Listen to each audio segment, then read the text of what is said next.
और सीएम योगी आदित्यनाथ का बड़ा स्टेटमेंट, बेटियों की सुरक्षा से खिलवाड़ बर्दाश्त नहीं किया जाए। अगले चौराहे पर यमराज टिकट काटेंगे। बेटियों की सुरक्षा हमारी प्राथमिकता है।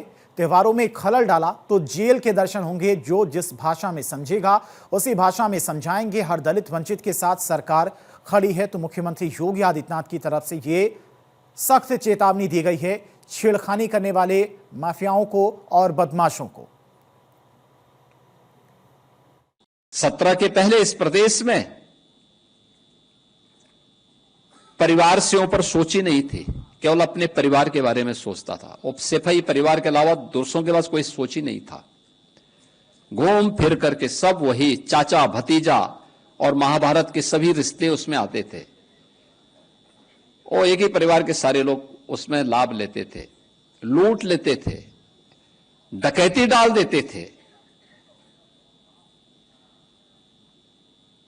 उत्साह के उमंग को दंगों की भेंट चढ़ा देते थे, गुंडागिर्दी के भेंट चढ़ा देते थे,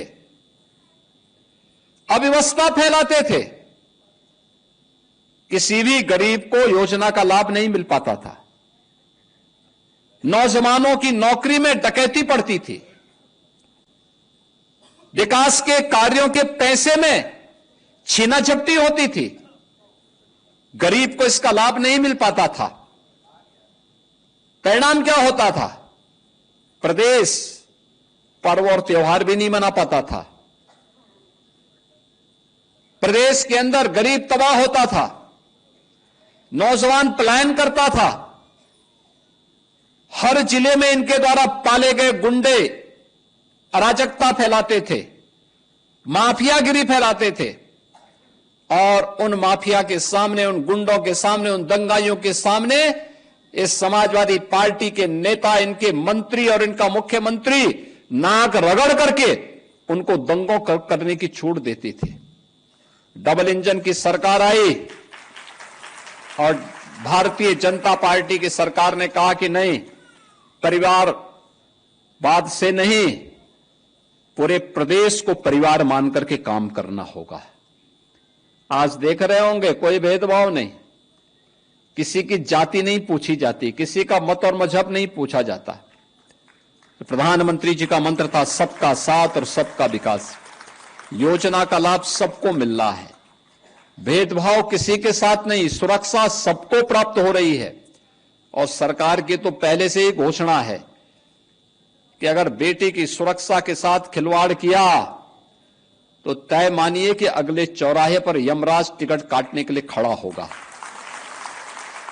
छोड़ेगा नहीं।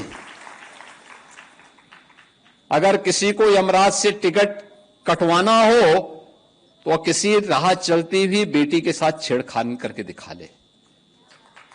और यह केवल प्रदेश कर सकता, उत्तर प्रदेश सरकार कर सकती है। और ये हमारी वचनबद्धता भी है कि हर बेटी को सुरक्षा देंगे, हर राहगीर को सुरक्षा देंगे, हर व्यापारी को सुरक्षा देंगे, हर नौजवान के हाथ को काम देंगे, हर गरीब को उसका हक देंगे, हर वंचित के साथ सरकार खड़ी होगी, हर दलित के साथ सरकार खड़ी होगी, उसके साथ कोई अन्याय नहीं होने देंगे। और उत्साह और उमंग के त्योहार में किसी ने रंग में भंग डालने का काम किया, किसी ने व्यवधान डालने का काम किया, तो जेल की सलाखें उसका इंतजार कर रही होंगी। और कोई भी होगा उसको अंदर ठूंसने में बहुत देर नहीं लगेगी। और इसीलिए बहनों भाइयों, पर्व और त्योहार शांतिपूर्ण तरीके से, उत्साहपूर्ण तरीके से, सौहार्दपूर्ण तरीके से, एक दूसरे को बधाई देते हुए हमें मनाने चाहिए। और मुझे प्रसन्नता है कि गत 8-8.5 वर्ष के अंदर जो भी पर्व और त्योहार उत्तर प्रदेश में आयोजित हुए, सारे के सारे समुदाय के, होली हो, दीपावली हो, विजयादशमी हो, जन्माष्टमी हो, रामनवमी हो, रक्षाबंधन हो, ईद हो, क्रिसमस हो, गुरु पर्व हो, सारे पर्व और त्योहार शांतिपूर्ण तरीके से, उत्साहपूर्ण तरीके से, उमंगपूर्ण तरीके से आयोजित होते हैं। हर एक व्यक्ति अपने अपने पर्व त्योहारों को मनाए, अपनी आस्था का सम्मान करे। ये पर्व और त्योहार सड़कों पर प्रदर्शन की वस्तु नहीं है। ये सामूहिक रूप से अपनी अभिव्यक्ति को समाज के सामने प्रस्तुत करने का एक माध्यम होता है। लोग एक दूसरे से गले मिलें, सामूहिक रूप से विकास की प्रक्रिया का हिस्सा बने, अपने परिवार की खुशी को अपने समाज के साथ, समाज की खुशी के साथ प्रदेश के साथ, प्रदेश की खुशी को देश के साथ आपस में शेयर करते हुए हम आगे बढ़े। यही पर्व और त्योहार के पीछे का उद्देश्य होता है। अब वह भाव नहीं, अब ये वो सरकार नहीं है जो दंगाइयों के सामने घुटना टेकती हो। ये सरकार तो जो जिस भाषा में समझेगा उस भाषा में समझाना भी जानती है और अच्छी तरीके से जानती है।